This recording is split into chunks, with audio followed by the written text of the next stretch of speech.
وَلَقَدْ خَلَقْنَاكُمْ ثُمَّ صَوَّرْنَاكُمْ ثُمَّ قُلْنَا لِلْمَلَائِكَةِ اسْجُدُوا لِآدَمَ فَسَجَدُوا إِلَّا إِبْلِيسَ لَمْ يَكُنْ مِنَ السَّاجِدِينَ۔ اور بے شک ہم نے تمہیں یعنی تمہاری اصل کو پیدا کیا، پھر تمہاری صورت گری کی یعنی تمہاری زندگی کی کیمیائی اور حیاتیاتی ابتداء و ارتقاء کے مراحل کو آدم علیہ السلام کے وجود کی تشکیل تک مکمل کیا۔ پھر ہم نے فرشتوں سے فرمایا کہ آدم علیہ السلام کو سجدہ کرو، تو سب نے سجدہ کیا سوائے ابلیس کے، وہ سجدہ کرنے والوں میں سے نہ ہوا۔ قال ما منعك ألا تسجد إذ أمرتك قال أنا خير منه خلقتني من نار وخلقته من طين۔ ارشاد ہوا، اے ابلیس، تجھے کس بات نے روکا تھا کہ تو نے سجدہ نہ کیا جبکہ میں نے تجھے حکم دیا تھا؟ اس نے کہا میں اس سے بہتر ہوں، تو نے مجھے آگ سے پیدا کیا ہے اور اس کو تو نے مٹی سے بنایا ہے۔ قال فاهبط منها فما يكون لك أن تتكبر فيها فاخرج إنك من الصاغرين۔ ارشاد ہوا، پس تو یہاں سے اتر جا، تجھے کوئی حق نہیں پہنچتا کہ تو یہاں تکبر کرے، پس میری بارگاہ سے نکل جا، بے شک تو ذلیل و خوار لوگوں میں سے ہے۔ قال انظرني إلى يوم يبعثون۔ اس نے کہا مجھے اس دن تک زندگی کی مہلت دے جس دن لوگ قبروں سے اٹھائے جائیں گے۔ قال إنك من المنظرين۔ ارشاد ہوا، بے شک تو مہلت دیے جانے والوں میں سے ہے۔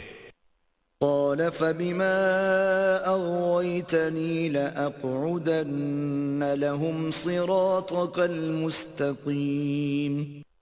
اس ابلیس نے کہا، پس اس وجہ سے کہ تو نے مجھے گمراہ کیا ہے، مجھے قسم ہے کہ میں بھی ان افراد بنی آدم کو گمراہ کرنے کے لیے تیری سیدھی راہ پر ضرور بیٹھوں گا تا کہ انہیں راہ حق سے ہٹا دوں۔ ثم لآتينهم من بين أيديهم ومن خلفهم وعن أيمانهم وعن شمائلهم ولا تجد أكثرهم شاكرين۔ پھر میں یقیناً ان کے آگے سے اور ان کے پیچھے سے اور ان کے دائیں سے اور ان کے بائیں سے ان کے پاس آؤں گا، اور نتیجتاً تو ان میں سے اکثر لوگوں کو شکر گزار نہ پائے گا۔ قال اخرج منها مذءوما مدحورا لمن تبعك منهم لأملأن جهنم منكم أجمعين۔ ارشاد باری ہوا، اے ابلیس، تو یہاں سے ذلیل و مردود ہو کر نکل جا، ان میں سے جو کوئی تیری پیروی کرے گا تو میں ضرور تم سب سے دوزخ بھر دوں گا۔ وَيَا آدَمُ اسْكُنْ أَنْتَ وَزَوْجُكَ الْجَنَّةَ فَكُلَا مِنْ حَيْثُ شِئْتُمَا وَلَا تَقْرَبَا هَذِهِ الشَّجَرَةَ فَتَكُونَا مِنَ الظَّالِمِينَ۔ اور اے آدم، تم اور تمہاری زوجہ دونوں جنت میں سکونت اختیار کرو، سو جہاں سے تم دونوں چاہو کھایا کرو، اور بس اس درخت کے قریب مت جانا ورنہ تم دونوں حد سے تجاوز کرنے والوں میں سے ہو جاؤ گے۔ فوسوس لهما الشيطان ليبدي لهما ما وري عنهما من سوآتهما وقال ما نهاكما ربكما عن هذه الشجرة وقال ما نهاكما ربكما عن هذه الشجرة إلا أن تكونا ملكين أو تكونا من الخالدين.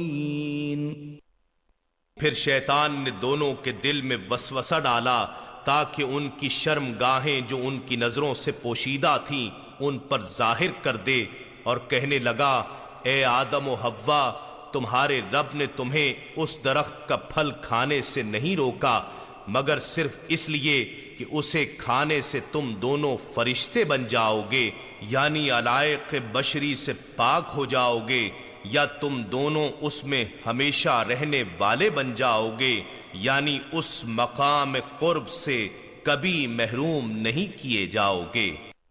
وقاسمهما إني لكما لمن الناصحين. اور ان دونوں نے قسم کھا کر کہا کہ بے شک میں تمہارے خیر خواہوں میں سے ہوں. فدلاهما بغرور فلما ذاقا الشجرة بدت لهما سوآتهما وطفقا يخصفان عليهما من ورق الجنة وناداهما ربهما ألم أنهكما عن تلكما الشجرة وأقل لكما إن الشيطان لكما عدو مبين. پس وہ فریب کے ذریعے دونوں کو درخت کا پھل کھانے تک اتار لایا، سو جب دونوں نے درخت کے پھل کو چکھ لیا تو دونوں کی شرم گاہیں ان کے لیے ظاہر ہو گئیں، اور دونوں اپنے بدن کے اوپر جنت کے پتے چپکانے لگے. تو ان کے رب نے انہیں ندا فرمائی کہ کیا میں نے تم دونوں کو اس درخت کے قریب جانے سے روکا نہ تھا، اور تم سے یہ نہ فرمایا تھا کہ بے شک شیطان تم دونوں کا کھلا دشمن ہے. قالا ربنا ظلمنا أنفسنا وإن لم تغفر لنا وترحمنا لنكونن من الخاسرين. دونوں نے عرض کیا اے ہمارے رب، ہم نے اپنی جانوں پر زیادتی کی، اور اگر تو نے ہم کو نہ بخشا اور ہم پر رحم نہ فرمایا تو ہم یقیناً نقصان اٹھانے والوں میں سے ہو جائیں گے. قال اهبطوا بعضكم لبعض عدو وَلَكُمْ فِي الْأَرْضِ مُسْتَقَرٌّ وَمَتَاعٌ إِلَى حِينٍ. ارشاد باری ہوا تم سب نیچے اتر جاؤ، تم میں سے بعض کے دشمن ہیں، اور تمہارے لیے زمین میں معین مدت تک جائے سکونت اور متاع حیات مقرر کر دیے گئے ہیں. گویا تمہیں زمین میں قیام و معاش کے دو بنیادی حق دے کر اتارا جا رہا ہے، اس پر اپنا نظام زندگی استوار کرنا. قال فيها تحيون وفيها تموتون ومنها تخرجون. ارشاد فرمایا تم اسی زمین میں زندگی گزارو گے اور اسی میں مرو گے، اور قیامت کے روز اسی میں سے نکالے جاؤ گے.